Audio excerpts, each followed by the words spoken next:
Bwana, leo ngoja nikupe mchongo. So kama uko Njombe, kama unahitaji maua kwa ajili ya kuweka nyumbani kwako, so sehemu ni moja tu hapa Njombe kuweza kupata maua. So twende pamoja nami.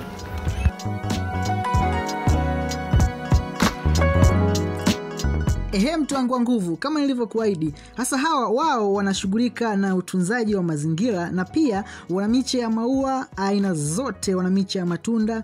Wanapatikana jirani na kituo cha afya cha Anglican Njombe mjini, Mizaituni Garden. Wana maua aina zote kama hili niloshika ukihitaji. So maua yapo aina zote. Karibuni sana wateja. Wao wanakufikishia mpaka ulipo. Nambari zao ni hizo hapo. Cha kufanya wacheki hapo, wataweza kukuhudumia popote pale ulipo, Njombe na nje ya Njombe. Karibu sana uweze kujipatia maua yako mazuri kabisa. Karibu sana.